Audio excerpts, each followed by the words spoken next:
This is Ben Keys, and you're listening to the Crowject podcast. Win showdown 51. Kicks from 45. It starts right, but it's coming back. The Crows win. It's a miracle of the All right, with a big thanks to Nathaniel's Coffee Panini and Solely Designs, this is the Crowject Podcast episode 302, if I did my hands right just then. We have a huge week to summarise here, where we've gone through so much and so many things to celebrate as well. We're top of the ladder. We had an all-time game against the Mighty Hawks as well. AFL women's season is coming up and all sorts of news to slam through as well. Now, my name's Peter, and thank you so much for joining us tonight. If you head over to crowject.bigcartel.com, you get yourself some Go Crom merch, and also head to patreon.com/crowject to support us and get access to our pre-roll as well, which we had a roller coaster ride, including Kristin's connection issues, talking about seafood and croissants and all sorts of other things that we widely debated there too. Now, like I said, my name's Peter. Thank you for joining us on the pod. I also got Lleyton. Lleyton, hello. Hello, how you going? Up and about? Oh, I'm cock-a-hoot. Simple as that. And Kristin, how are you, boss? I'm good. My voice is still recovering, but I'm good. Mine too, because walk and talk was that was a mess. There's no other way to describe it. But hey, Lleyton, tell us more about what happened on Friday night, my man. That was an all-time game with Crom v Hock at the Adelaide Oval. Yeah, so the roller coaster game, basically. The Crows won 15-11, 101 to the Hawks, 13-9, 87. Absolutely. In fair. what was, a one-sided game in terms of kicking goals towards the hill. Yeah, and how many was it going from one side to the other? To the northern end? Oh, it was like 23 goals to 9 or something. 23 goals to like 3 or 4. Yeah. I want to give Crazy. a shout out to Matt Parbs, who ran for the Crows board as well, and also had an all-time interview on the Walk and Talk as well. Head over to YouTube for that. Who commented on that stat that Triple M put up for that stat you mentioned just then, Lleyton, and said, "Ha, it's almost like the showdown score in real life." So, in reality, that is quite true. Now, we did that, Kristin, in front of 50,654 fellow fans. You were there. What were your thoughts on the vibes? Vibes were just, it was going off. Yeah. Like, I think once I don't know, there was just this like magic in the air in the fourth quarter. And it was, I don't think anybody could put a lid on it and keep a lid on. I've been very firm in that, and I just got this big sense of belief on Friday night, and I think everybody had it because, I can't remember the last time I've seen so many people hang around post-game to watch the song on the big screen and just mingle and it was wild. It was a really good night. Yeah, it was fantastic. Especially after the showdown, everyone pretty much went home pretty quickly after the cold, even though it was a big win. After the cold wet weather. This is the prime time game. This is Friday night, the first one we had for a while. And but it didn't start off well. Let's be honest. The crowd was sort of like booing towards us because of our start. I mean, it was hostile to start with because they kicked 5 goals to 1 in that first quarter. Yeah, and up by 26. That Fogarty goal was somewhat lucky to get that one as well. Now, let's go back to just before the game too, because there was something on the scoreboard with... I have been a detractor of the scoreboard at Adelaide Oval until now. I love it. It should be not just heritage listed, but it should be a World Heritage Site, I think, because they put Crom v Hock on the scoreboard.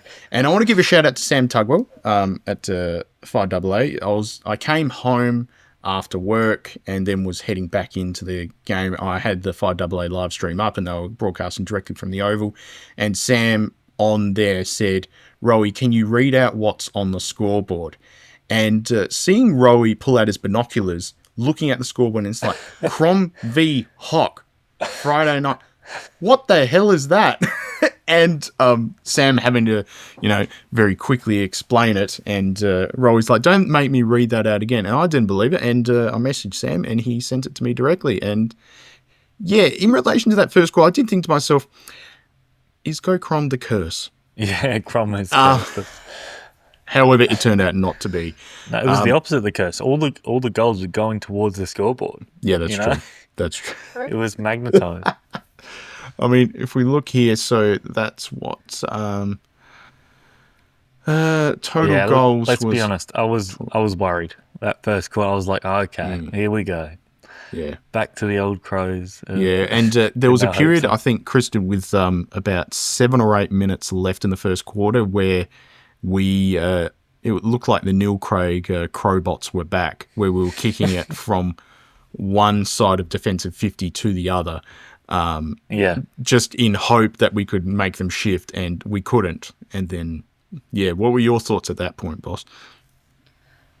I honestly had this weird, feeling of not being worried. I was like, well, that's not good. But, there's been other times where you just knew, you were like, nah, that's it, we're done, we're cooked. Yeah. But I've seen it enough, I think, where other games where in those exact circumstances, all the players' heads dropped and the belief was kind of sucked out of the game in a first quarter when we've done that before. Yeah. Whereas, I was worried, I'm not going to lie. And my mum turned to me and she was like, it's only 4 goals. And I was like, yeah, do you think about it like that? Absolutely. And I just wasn't really, I don't know, I wasn't defeated, let's put it that way. Well, I think you had the exact same attitude as Matthew Nicks, because that's what he did at quarter time. It was like everyone calmed down, which was, impressive performance. And, gee, they did respond because they kicked 6 goals in the second quarter and was a bit inaccurate as well. But, Jordan Dawson in that second quarter was outstanding. Oh, electric. He took the whole team on. Yeah. And he's been nominated for Goal of the Year as well. Did see that. And I just wanted to cut very quickly to Ray's thoughts on this. Fucking ripper. Thank you, Ray. I found that one. I've got my old laptop out, same as you, Kristin. So he was up and about that. I want to talk a little bit and do a bit of a deep dive on where we were as a club 1 year ago exactly in round 21, 2024. Does anyone remember who we played in that game? Oh, I don't know, but I know we lost to Hawthorn by a lot. That was that game. Round 21, 2024 really? At Adelaide Oval. We had 13 goals straight kicked against us. Oh, okay? Yeah. And I remember vividly sitting around and talking about that game. And I said, we need to clean house, not necessarily fire Nicks, but I don't think we have the right supports for him. Everyone was saying it, though. It wasn't just... Yeah, do we have the right board members? Do we have the right people in charge of our football department? Do we have the right assistants? Does he have the right structure around him to function? Because there have been periods where Nixie has performed brilliantly. I think of 2021, the Melbourne game, some of the showdown performances as well. I flatly refuse to believe that Nixie was the problem. I thought it was everything around him. And I hate to say it, but I feel a little bit vindicated in the fact that we went out and got, Murray Davis, Neil Baum, a bunch of other supports around him, got some good players come in who have performed brilliantly for us. Compare where we were this time last year against the same opponents to now. At the same venue. At the same bloody venue. Yeah. I mean, that was a Sunday afternoon at 3:40. And from memory, I remember it was pretty good weather. And I was sitting there thinking, I could be doing a lot better things right now. But this is a 12-month turnaround that is by far and above has blown everyone's expectations because we're top of the ladder. Top of the ladder. Holy shit. Kristin, are you up and about now? Oh, completely. Absolutely. This is 2 weeks in a row that I've lost my voice. And it was all the last quarter this time. And Friday night, I just was, I was on cloud 9. I couldn't sleep. I rode that high Saturday. It was just, yeah, I watched it when I got home, and I watched the last quarter again Saturday morning first thing. I'm more than up and about. Yeah. Absolutely. It was so good. Lleyton, did you go, buddy? I didn't go, but it was so stressful watching it on the count. Yeah. Oh my God. Even that third quarter. So we talk about our comeback in the second. That third quarter, they played brilliantly, and we only managed to kick a couple goals to the cursed end of the southern end. And they went on a bit in a roll, kicked 5 in a row, and we're up by 8 points in the at 3/4 time. And I was worried, but then that last quarter was clutch from those couple goals from Rankin, which are outstanding. And then the composure to hit up Tex, who just kept kicking them from anywhere. That was when I knew. That was when I knew. Yeah. When Tex hit that first one, I knew that was it. Like, we were done. That's coincidentally also where I lost my voice, was screaming his goal song. Of course. Don't sing it now. We don't want to pay royalties. All right. No. But I just, it was funny because like my auntie was sitting next to me. She goes, both times, he can't kick it from there. And I looked at her and I went, I've seen it happen before. Yeah. And it's going to happen now. And just, I think all the players getting around him as well. But there was just something in that moment that I just knew that like we weren't going to let them get it back. Yeah. After. And that's been the difference this year, especially, the last 12 or so games where we've been tested. It hasn't been all easy, but we just keep managing to make those in-game changes, unlike last year. And, it was a really close game. It definitely could have gone either way. There was that miss from Hawks directly in front that would have brought it back to a kick. And then straight over we go down the other end and kick a goal. But what were your thoughts on the four-headed monster the Hawks wheeled out? The four tools. Oh, God. I want to talk a little bit. I don't want to talk so much about those tools, Lleyton. I want to talk about the tactics at the end of the fourth quarter with Will Day and suspected cramp, which sort of at the time a lot of people were saying, what's going on? They played an injured player. Will Day is not playing for the rest of the year. This is going to happen again this year, I reckon, as a tactic. And I'm a bit sus about it where it's that moment itself. I remember when that happened and I was just like, they're trying to stop the momentum. They're trying to freeze things. They're trying to give their other players a break as well. I honestly thought that Will Day looked pretty cooked in the fourth quarter the whole time. Like, I was surprised that he was out there. He should not have been out there. But with that, I was actually quite disturbed that was a tactic that could be used. Kristin, your thoughts? I felt the same. And I think to me, it's just that classic overcorrection from the AFL rather than actually sitting down and going, okay, like, yep, we missed a couple times where we should have stopped play. We've now gone completely the other way, and just about any time a trainer comes out, we're stopping play. So that, I can see it being exploited moving forward, which is very unfortunate for the legitimate times that it's needed. But I hope that there's some discussions being had in the background because, not being able to kind of move as freely as you want to shouldn't be a reason to stop play. Yeah. Yeah, and they were hot on the coverage as well. The commentators were like, this could be exploited quite easily. And I just think about what soccer has turned into in terms of it's a genuine known tactic that like every team does when they want to waste 30 seconds. Yeah.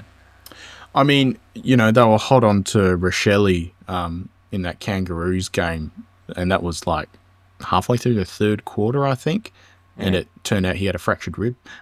So But yeah, it's the same sort of situation where it's a serious injury, but it's very hard for the umpires because they're not going to be able to diagnose them. But there needs to be some sort of clear rule of if they're in the hands of trainers, or then you stop play. If not, just keep going. They have to go off in their own time. The game just keeps going.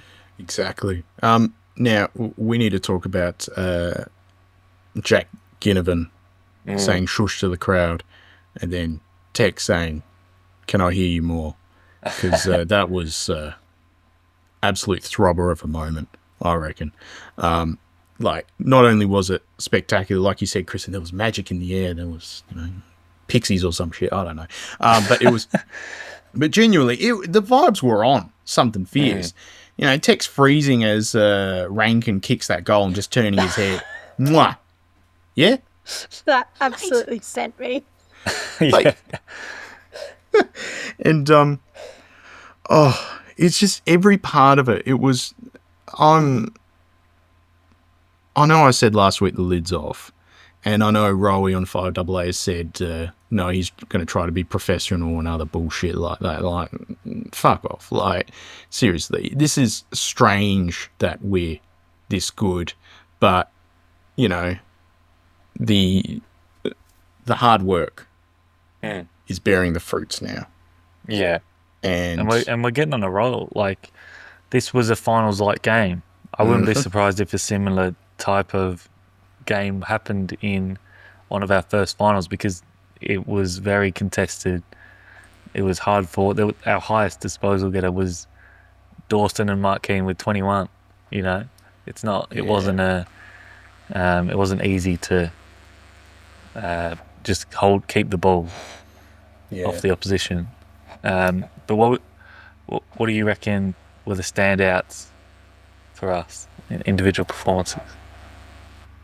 Well, individual performances, I think definitely Josh Worrell.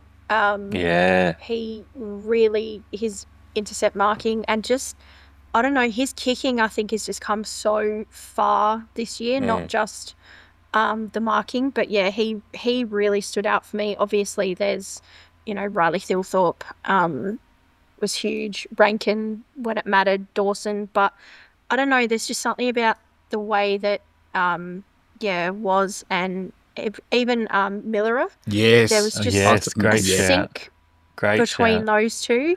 They really impressed me, and I think Rob was pretty good too. Which it's interesting because I thought Meek was going to get the better of him, but no, and I think as well something that stood out for me a lot was the fact that we overcame that horrible start, but let's be honest, the week before was awful. So we should have come in tired, heavy legs, not the biggest break, and we still were able to do that. Yeah. So in trying conditions, in a 6-day break compared to Hawks had 8 or 9. Yeah. So you add all that together as well, and it just makes it an even, I think, bigger kind of win that we're not really talking about all of that stuff, which is good in a way, but there's just too many positives, isn't there? Yeah. It's not good content, is it? It's just not. Now, where's the rage bait? I know. Oh, don't worry. I'm sure Kane will find something. Now, I want to get to a voicemail, and this was a voicemail that came through pre-game. We've only got 2 voicemails for this week, and this was one that was pre-game. I can't figure out the names of the people, but just have a listen to some of the predictions, okay? And this was pre-game. I think it came through at a time that was before. It came through at it came through at 5:53 on Friday. Right. Okay. So a little over an hour before the game. Yeah, go the Crows. I think we're going to have a ripper win tonight. I reckon Fogarty's going to kick 3, Tex is going to kick 6, and Kern's going to kick one off his dick. What do you reckon, partner? Yeah, Thilthorpe! Thriller! Yeah! I got one more down back.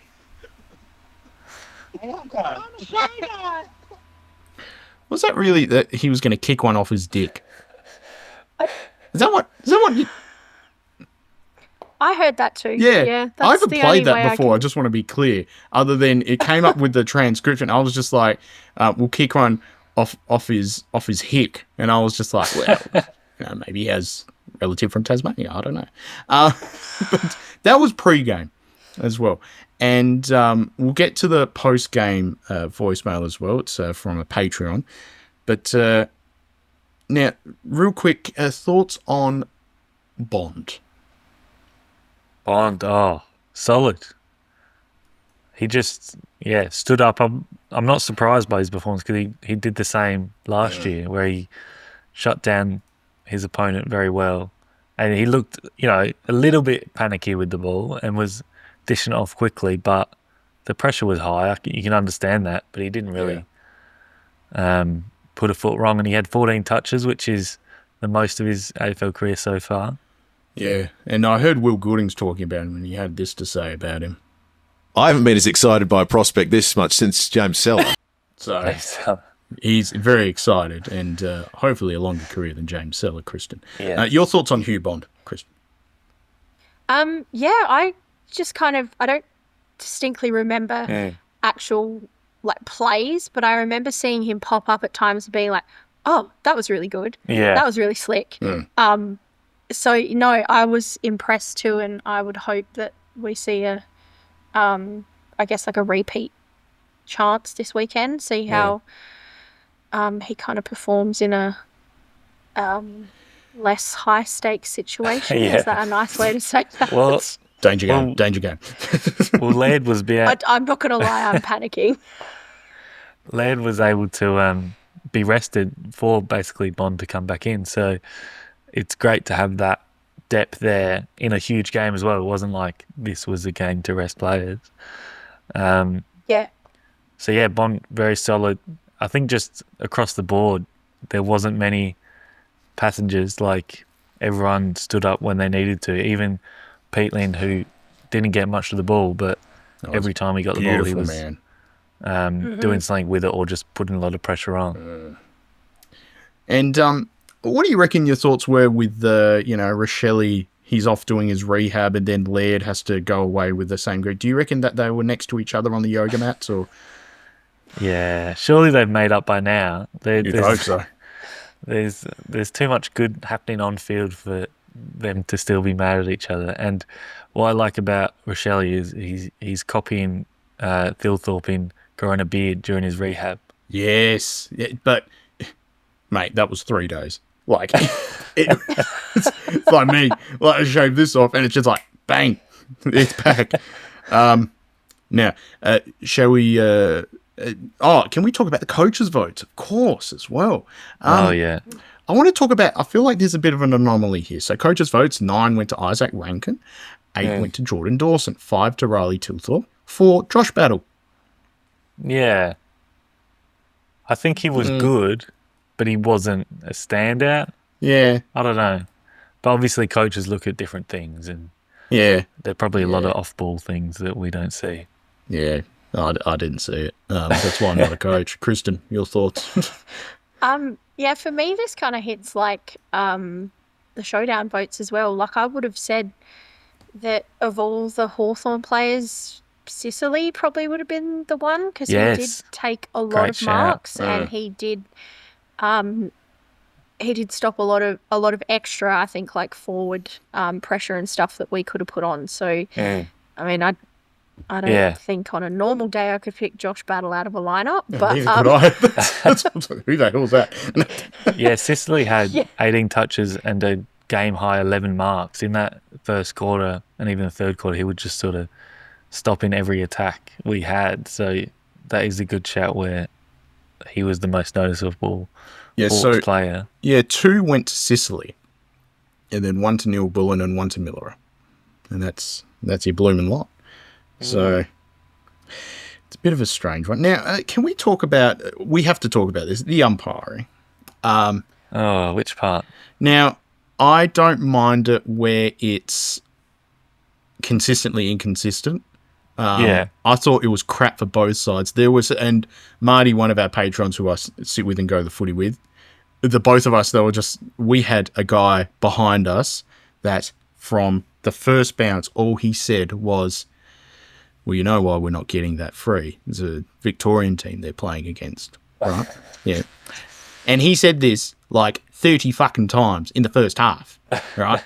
But there were like some frees that weren't paid to the Hawks that were there. Like, let's be honest. So, Kristin, your thoughts on the umpiring, mate? I thought it was just crap for both sides. Not a good spectacle. Yeah, I think it was bad for both sides, but I feel like, I know there was a little bit of chatter post-game about, the only reason the Crows won was because of that one that put Rankin in front or whatever. The 50-metre penalty from the touch. Yeah, but which that was a bad one. It didn't win us the game, but it was bad. Yeah. But I feel like in the first quarter especially, anytime we would start to get a little bit of momentum or whatever, they would call something just ridiculous. Like some of those holding the ball calls were just absolutely atrocious. Like someone tackles you. Can't remember who it was. I remember the Saligo one where he had an arm he didn't pinned, have his... Yeah, and I looked at that and I was like, well, if he doesn't put his arm out, he hits his head, that's a concussion. That person then gets reported. Now, that's what the umpires are supposed to be doing. They're supposed to be getting those tackles out of the game. So why would you penalise someone for not making an attempt there? Because next time someone does that and they're worried about it, they're going to end up hitting their head. So yeah, exactly. It's those sorts of things that really upset me, more than just the like little arm chops or whatever. Yeah. Which drive you nuts in the moment, but when you go back and watch again, it's those big ones, I think, that really stand out, that there's just not really an excuse for. Yeah, it's the fundamentals where just holding the ball where it's been so unclear for so long now, and we unfortunately keep talking about umpires. There's not been many pods where we've not mentioned it, this year especially. Yeah. Sorry, I'm just having to move things around a little bit because it sounds like my laptop wants to take off. So I just had to move. The lid's off for the laptop. The lid's off, the fan's on. Okay, it's just getting way too hot and I'm quite scared actually. So I'll put it over there. Can we just, very briefly, as one of the last points, Jack Ginnivan at the airport with that doorstop interview with Lauren Rose. Oh, jeez. That was embarrassing. I feel like that was just generally embarrassing for everyone. Yeah. You've got a Channel 7 reporter who's a media partner. Let's be honest, Channel 7 is do the broadcast rights, trying to bait a footy player in a way that's just... It was uncomfortable. Do you agree? Yeah. It was just... I don't think it was a good look at all, both for the Hawthorn media manager. Let's be honest, I'm sure they were having kittens about the fact that, like, why are you approaching a player? AFL Players Association are probably like, why are you doing a doorstop interview like this? But then also the media manager's also thinking, why did you answer them? Like, why? Just shut up. Like, don't say anything. It's not that hard. Oh, that was painful. I think that was the biggest part for me, is he's walking with his headphones around his neck and then he lifts them up and then just ignores them. And I'm like, why didn't you just put them on and just keep walking? Like, did you forget that's what they do? Do you reckon they weren't charged? He's just like, oh, shit. Forgot the USB micro back in Melbourne. 45-minute flight. Oh, God. Nothing can do. It's just strange. The whole sequencing was just weird. Yeah. And I want a special shout out to some of the absolute Neanderthals on Twitter giving Lauren Rose crap just because she's female. That's not the point. You can give her a bit of crap because it was just, honestly, just bottom of the barrel journalism. Let's be fair. You don't do stuff like that. But we have Golden Took of the Week in Segment Street that I've got lined up, ready to go for a bit of a journalism blunder that's only just happened, and shout out to Matt Monty for pointing it out to me. Now, shall we get to some feedback from the listeners? Yes. Yes, all right, cool. Now I'm going to get to the second voicemail very quickly, and it's from our friend out west. Hey guys, it's Alex from the West.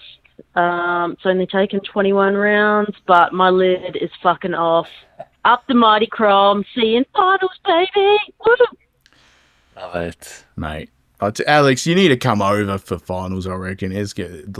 Adelaide Oval's going to, well, I hope it doesn't self-combust. It's made of concrete, so that won't be good. But it's going to be good. You guys got gold member upgrades at all? I did. I don't. Nan does. Did you, Lleyton?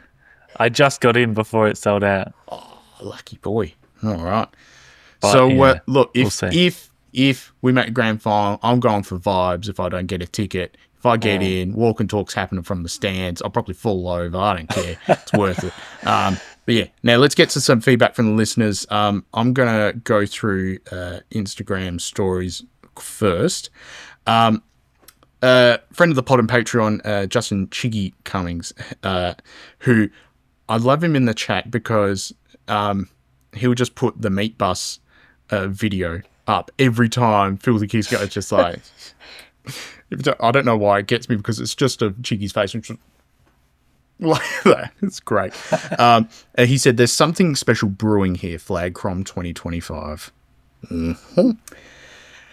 Jazz Bass 80. Mark Keane is the greatest defender to ever live besides Josh Worrell. Ever? I like it.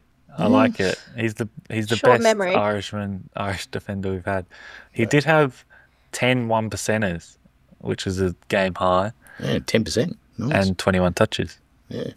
Good. Nice. Clayton Nelson 74 says, up da silly goat. Nice. Yeah. Jason Ling, friend of pod and Patreon, says, flag Crom starting to feel real. That's right. I have ordered a whole bunch of flags, little hand flags too, the Go Crom. That's not a joke. Shout out to Alibaba, because when I say, can you get it here in a week?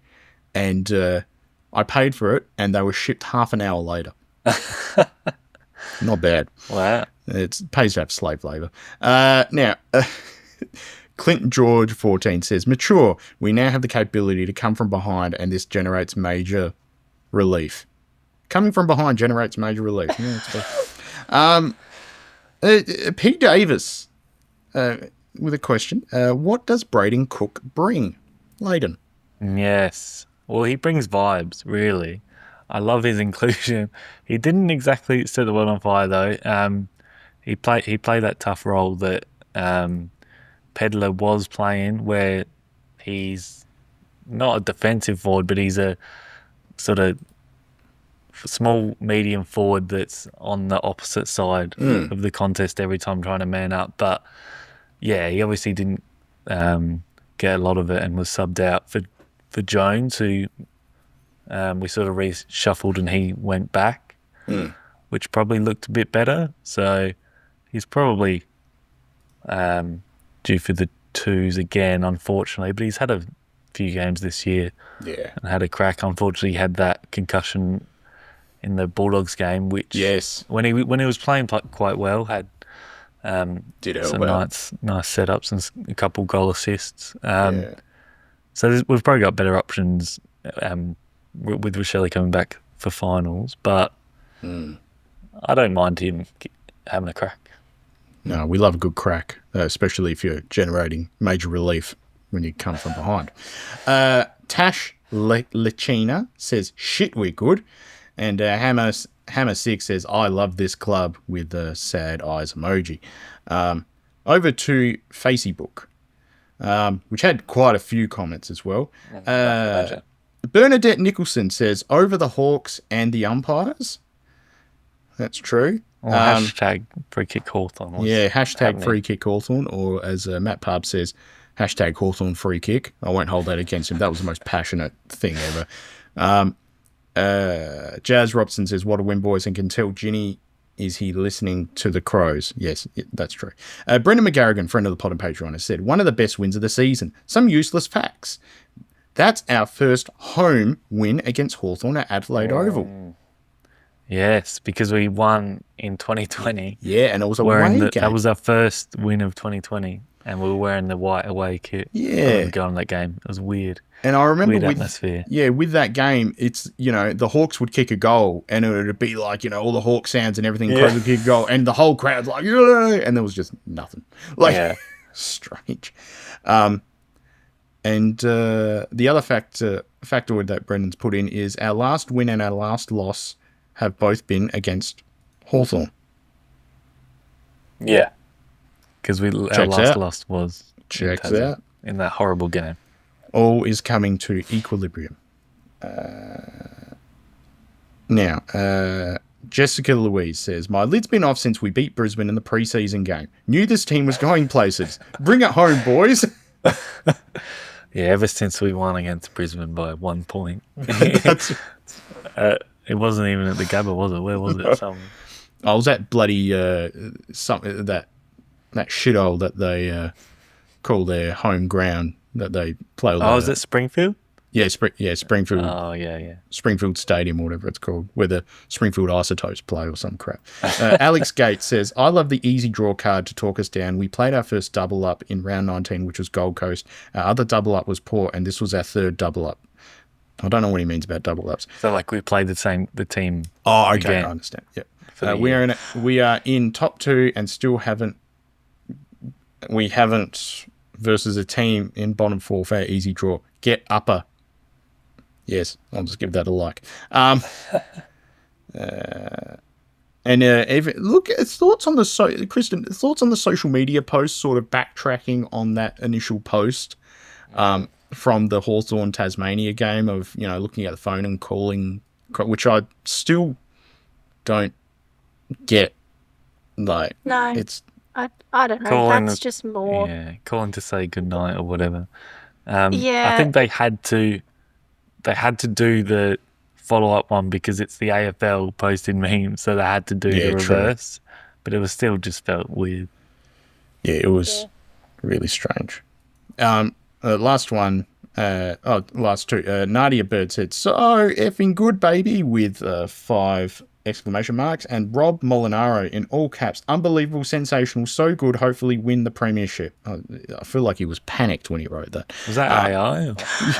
It was unbelievable, premiership. Send. No time for grammar. That was amazing. Wow. So, we also had the SANFL game, but any other thoughts on that one, Kristin? I know you had a lot to say, a lot to go through, so, what are your thoughts? No, I just want to, I think reiterate that I feel like there's been a change in the group. I don't know if that's it's obviously a mentality thing, but I don't know where it's come from. I don't know when the shift came. But there's just something, I think, for the last couple of weeks that's switched somewhere, because I guess, again, to think about having that win without Max, without Jordan Butts, without Josh Rochelle, I don't think that's being spoken about enough either. Depleted backline, one of our best small forwards, which then, forces those puzzle pieces to move in the midfield as well, because he does move around. I think we're kind of we're within our rights to be a little bit excited at the moment, because it's, I don't know. We're overcoming those challenges that we've had in previous years and sort of not use it as an excuse, but you could see the group sort of, the morale go down a bit. And I think Nixie was talking about how he hasn't felt like he's been coaching as well, as much as he had when he first got to the Crows, because it's been more about relationships and people management, which I think is obviously where he's shining. And we've got more those extra recruits, which everyone's talking about, but the players are just naturally getting that more experience and confidence in themselves, and sort of come together. And something I observed at quarter time with Nixie in the huddle as well, before he addressed all the players, was him and Murray Davis just talking with each other. I mean this in all seriousness. Seeing them walk out, there was a calmness that the two of them had. There was no like arms point, Italian gesticulations here, there, everywhere, that sort of thing. It was genuinely like they were just breaking it down, systematic. Like that's maturity in the coaching box too. Yeah. And I'm not criticizing Nixie to say that he has been mature previously, but I feel like he hasn't had the resources to be able to do that, and that sort of goes to what's happened. So yeah, it's something has clicked, and I'm so glad it has, because holy fuck, like it's exciting. And we're like, back to last week, we're doing things the club's never done before, winning against Port Adelaide by 98 points. Like we're breaking records for the good, not for the bad. Yeah, exactly. Very strange. And I was thinking as well, look, we've done 300 episodes, been doing this for 7 years. I'm thinking of the dog days of like 2019, like that Collingwood game near the end of the year where we got abso-fucking-lutely pumped. And I was reminded by someone about... At home as well. Yeah, at home as well. And I was reminded by someone about the fact that before that game, I actually met Anthony Hudson. He was getting a coffee in the Western Stand. And he said, how do you think it's going to go? It was just me and him. It was very early. How do you think it's going to... I was like, mate, we're going to kick away to start with, but Collingwood are just going to absolutely flog us, right? And he said, don't be like that, blah, blah, blah. And I was like, no, it's happening. And it's that expectation of the bad to happen. And, some people might call me a little bit, nihilistic or just expecting the worst, but you become conditioned to that. And seeing this now, it's wonderful. Like, honestly, my daughter is like talking about it at school, and she's wanting to do Auskick stuff, because she's now like enjoying it at the perfect time that she wants to get into it. This is going to cause generational changes for our fan base too. That is, amazing to see, and bringing a whole new generation of fans. Even if we don't go well into finals, and I just want to be clear about that. Like, I'm not, predicting a premiership or something, but holy shit, like the engagement's like phenomenal, and I'm sure the club are loving it too. So it's well deserved. Yeah, well said. Anyway, before I cry, SANFL round 16 versus Kristin's Norwood. Is that right? Is that your team? Yeah. Sorry, we beat you by 20 points at Cooper Stadium in what has been called. We did a straw poll analysis amongst the Crowject Patreons chat, patreon.com/Crowject, that Norwood Oval is the worst ground in the SANFL. You're welcome. Thoughts on that, Kristin? Absolutely not. Oh, okay. Has anybody been to Centrals? Yeah, I have. That's bad. It's bad, but Norwood Oval's worse. Sturt also not great either, just because of like its accessibility to the general public constantly. Yeah. I mean, what are the good SANFL grounds? True. I mean, South Adelaide had glass on it for a little while, so that's not good. Anyway, right into us. What's the worst SANFL ground? Port Pirie, I don't know. Anyway, so... hey, you leave Port Pirie alone. No, I won't. Crows held firm to secure a 12-11-83 to 8-15-63 win with their 100th victory since joining the SANFL competition in 2014. And I'm sure that the SANFL umpires gave them a free ride the whole game, didn't they, Lleyton? Yeah. I didn't watch this, but I saw that Matt Crouch continued his great form, 33 touches and a goal, which is nice to see. And also Schoenberg had 22 touches and 2 goals. Sid Draper, 20 touches and a goal. That's great to see. I think he would be a great in this week if we wanted to rest players at the top level, because he's been putting together some good form. And yeah, are you excited for the SANFL final series as much as the AFL, or does the SANFL outweigh the AFL finals? Who are you asking that to? The crickets? Oh shit. Look, I so valiantly can't wait for that prelim final shafting by the umps. Again. Yes. Yay. That just happens every few years, doesn't it? With the I've Cruisers been NFL here team? before. Yeah. I've been blocked by the SANFL Facebook page because of my comments that I keep saying, keep the AFL in the SANFL. I think they got sick of that one. Because every time there was a new... It's like that guy, or a guy, I assume, but he has the page of reminding everyone of Port Adelaide's 2007 grand final score. And it's like literally every single post, it's just 119. It's not me. And then there's another one that's reminding people of Port Adelaide's establishment as a football club, and it's just 1997. That's all they comment. There's no other comments they put up. Nothing else. They get baited and everything. Nothing else like that. So I don't know where I was going with that, but whatever. But fuck ball. Now Schoenberg as well, looking great too. And Welsh with a couple goals as well. Yeah, he's looking good. What do you think of his form this year? Because he's been a couple of years in the SANFL now. Tyler Welsh. Brilliant. Yeah, I feel like he's stagnated a little, so I'm hopeful that he can be a bit more consistent. I think he reminds me a little bit of Fogarty.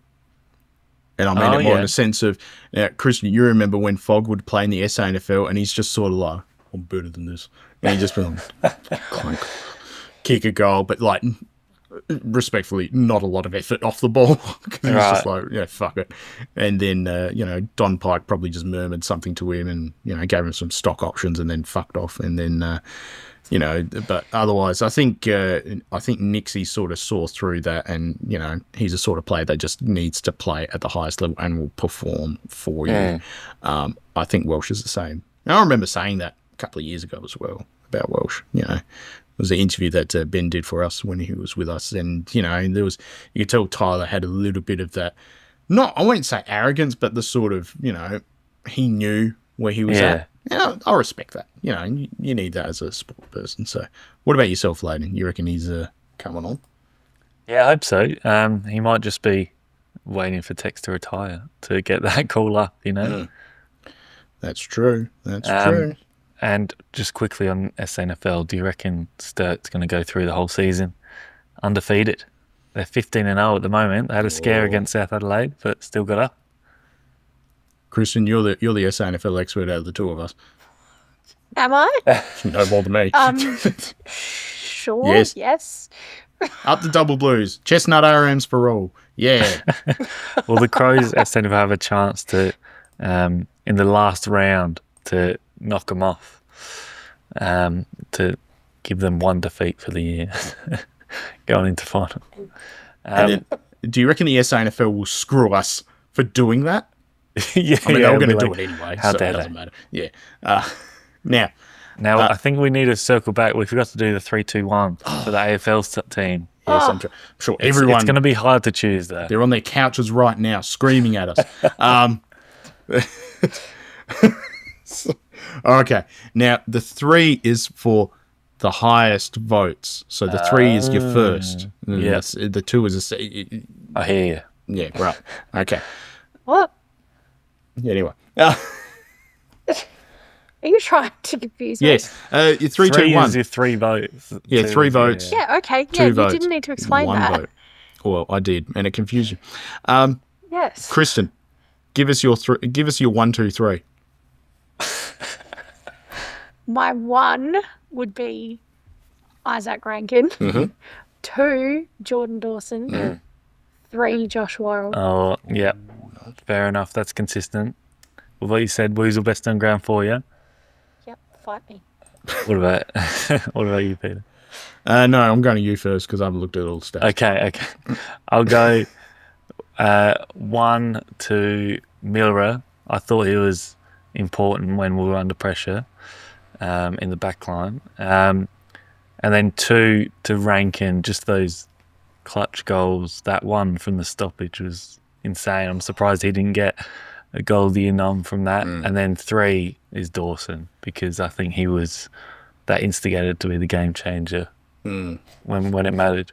Yeah, I've got to agree with the 3 with Dawson as well, with 12 tackles as well, which I think was, he was getting after it, which was fantastic to see. And then he went out for a nice steak last night on his Instagram story too, which was great to see. Deserves it. I think he'd be a medium rare sort of operator. I reckon he's a medium rare. So 3 votes to Dawson. I'm going to give my 2 votes to Rob. Rob, okay. Yeah, I thought he was brilliant around the ground. There was one point where he had a centre clearance from memory, which I screamed, literally. That's not a joke. Just, oh, my God. 43 hit-outs too, which is... okay, Lloyd Meek got 44, but let's ignore that. He's just trying to match his jumper number. He didn't want to get... He hit 43 and he was like, okay, I can't do it. Good energies. Yeah. Good energy. It's very surgical in his approach. He just stopped. That's it. Yeah. And I'm going to give my 1 vote to Mark King.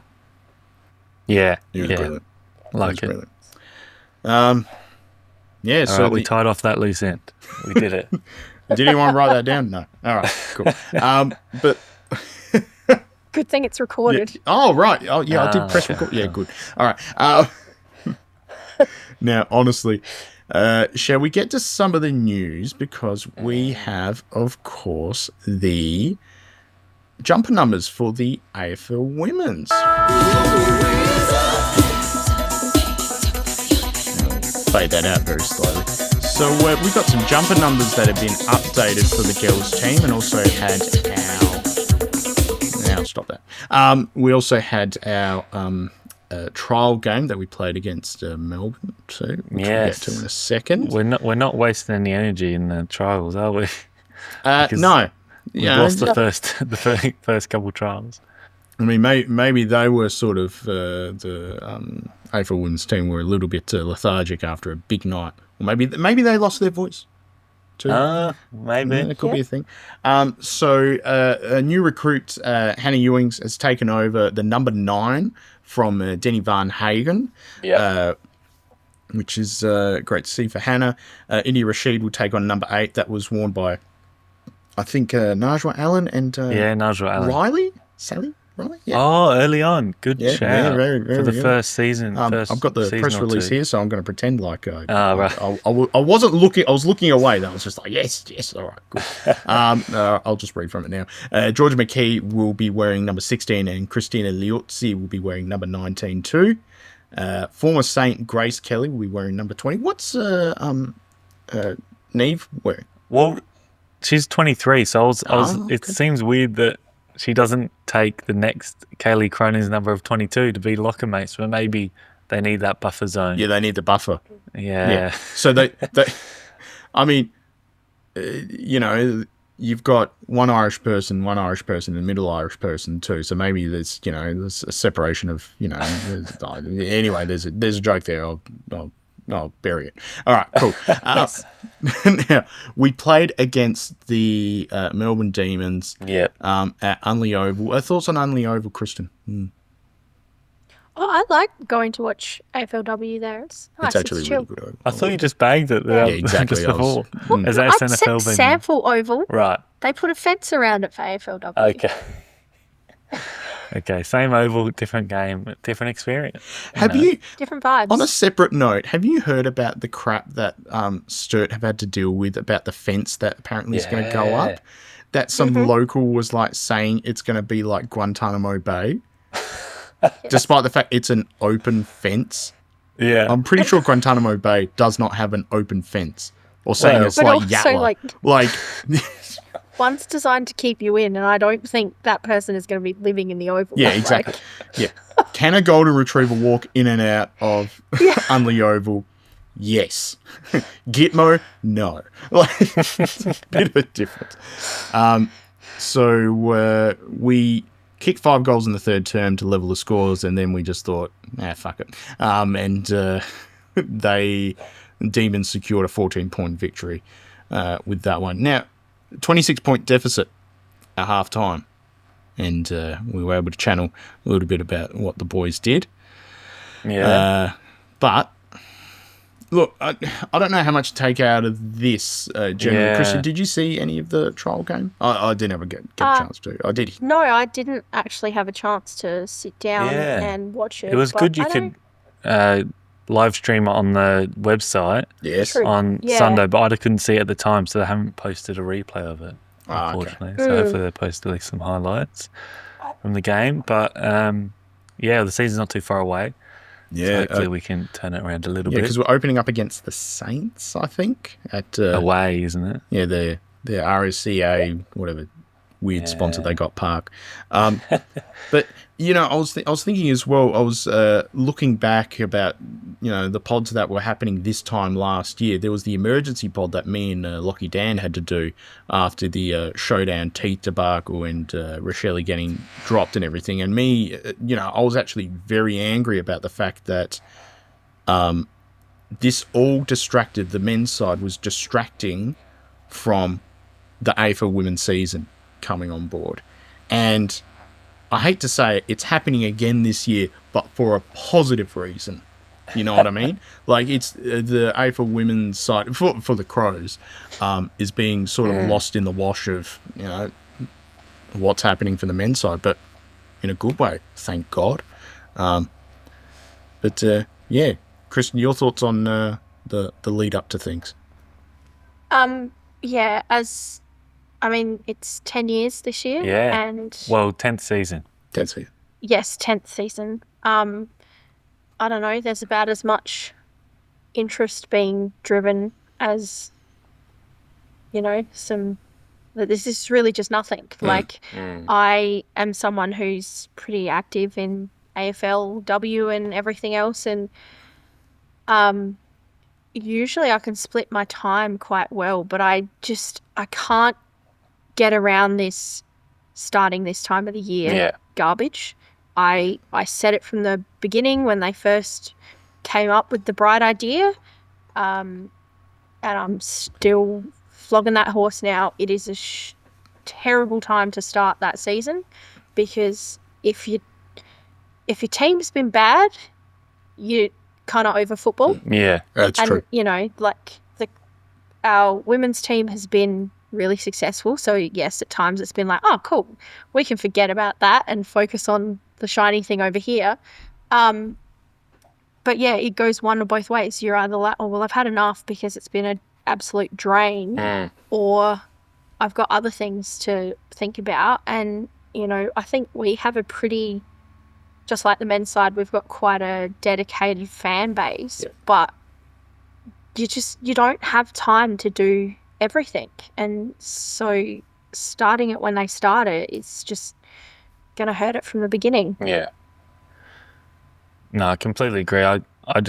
It's weird to think that it's 9 years since it started, and I'm like sort of romanticizing the first 6 or so seasons when it started at the start of the year, because that was really exciting and something to look forward to for early on in the year. But it was during the heat of the day, Lleyton. Yeah, and it's finishing in November, or I think it's late November, the grand final, where it's going to be hot anyway. So, and isn't it amazing that for all those years we were screaming out, play night games, play night games, play night games, and now all of a sudden they've decided that, hey, we can do that. Yeah. So my God. You could have left it at that time of the year and started the games at 7:00. Is that because the AFL women's side of AFL House was so poorly resourced? All they had for the time was a sundial. Like, it just the lack of resources for the AFL women's league itself is just shit house, and it's so infuriating to see. I mean, I've talked about this before. My daughter loves the AFL women's team. She got her merch pack, and it was the junior pack, which, from all reports, is a lot better than the adults pack, where people got like a shawl or a Qantas like blanket equivalent of. like the really thin. Yeah, really. The sort of thing. It looks like it's not that warm, and you put it on, you're like, yeah, you're right. That sort of thing. And I'm not knocking the marketing team per se, but it is what it is. But they're just not valuing a whole league. Yeah.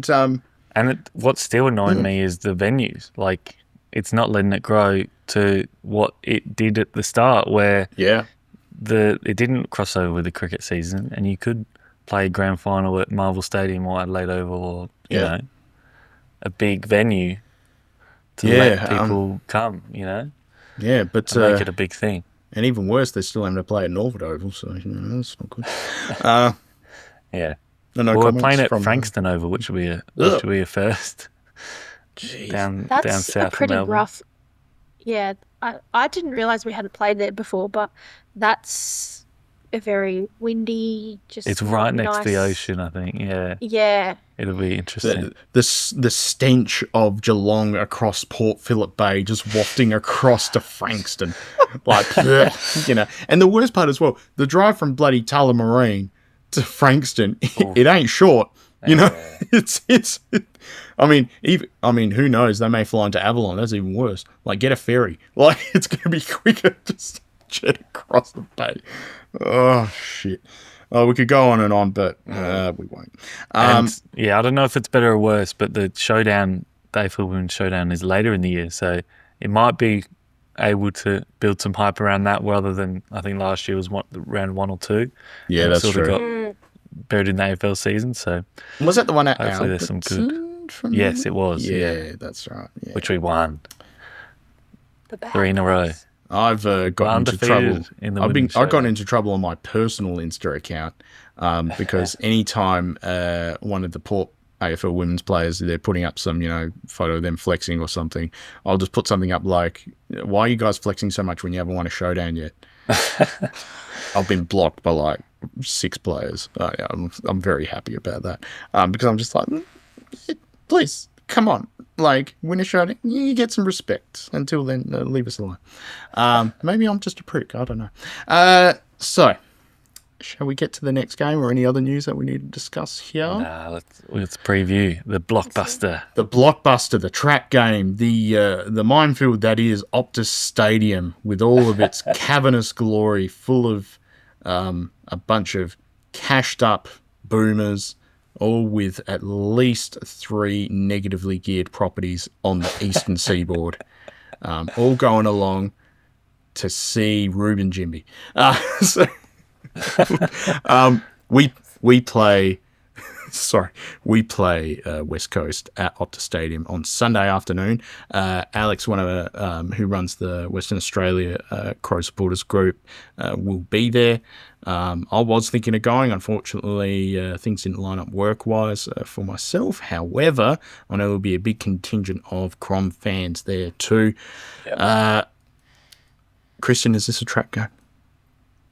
I was sitting there making dinner tonight, and I just was thinking about it, and my stomach just dropped. I just got this awful, I don't know. Was it the mashed potatoes that you were making? No, I was making jambalaya. Oh, that's right. I don't know what it is, but I do. I just have this weird feeling about this weekend for some reason. It's literally first versus last. West Coast just sewed up the wooden spoon. They can't get out of last for the year. They've won 1 game for the year. Surely we're going to get the W no matter how. I don't even think it's that. I don't think I'm worried about losing. There's just something, I don't know, we're going to go over there and we're going to... I hope we don't get injuries. That's the main thing. Yeah, that. And we're going to fall into their, I don't know, West Vortex. Coast. Yeah. Then we'll forget how to play football. I just have this really... We're just going to forget how to play. We see their inflatable thing that they run out through. We're just like... Yeah, that giant eagle. That's us gone. Well, it's really intimidating. Yeah. The last time we played against West Coast at Perth Stadium was round 24, 2023, which was Rob's 100th game. I was at that one. He was, yeah. That was the game after the Sydney game where after we air lost. was let out of the balloon. Yeah. And I just remember reviewing that game, and it was just, we were so despondent. We were just like, we could have been talking about finals. West Coast were winning at half time. Oh, for fuck's sake. Yes. Yep. Play for Simpson. One of those games. Is it weird seeing Don Pike going to another club and fucking it up? Now first he's went to Sydney. Oh yeah, that's It's a true. pattern now. It's a pattern. Yeah, I think it's a him problem. I don't know. It's something happening. But yeah, they've asked for extra draft picks for the fact that they screwed up their draft picks. No, they've just messed up. Yeah. Trading everything. Why don't they just do it the old school way and just pay people under the table? Sorts of players. Yeah, don't get caught. Like, not that hard. But yeah, look. All right, let's just get through it because I think it is pretty much close to sold out from what Alex has mentioned. That's those. That is impressive. That's the one win that they've had for West Coast. They've turned up, I tell you what. Yeah, all that big FIFO money is just pouring in, and all those negatively geared properties in, Surfers Paradise are just paying off. But what are people doing on WA where the West Coast fans don't have anything else to do than turn up? You know what I mean? Question. Yeah. It's strange. Go to Dome Coffee, head down to Cottesloe, go to, what's the name of that town that's got the big fucking jetty? Down the bottom. Bustleton Jetty, yeah. Go to Margaret River and have some substandard wines compared to what we got in the Bros and McLaren Vale and everywhere else. And go to Rotto. Head to Rotto. Rotto good. See a quokka, pat a quokka, get a selfie with a quokka and then fuck off. And get a bike that's got like no oil on the gears and has a lot of resistance. Kristin, have you ever been to Rotto? Yes. Yeah, not good. Yes, I have. Yeah. So many quokkas. Yeah, there's a lot of quokkas. Me mostly just being mad at people trying to feed and touch them. Yeah, that's true. I just spent the whole time going, don't do that. It's the quokka lady again. All right. Anyway, let's go through it real quick. Kristin, who wins, by how much, and most 1%ers? Most 1%ers. I like it. Crows win. 36 points. That's a bold claim. Oh, that's disappointing. And most 1%ers will be someone. I don't know. Say Rob.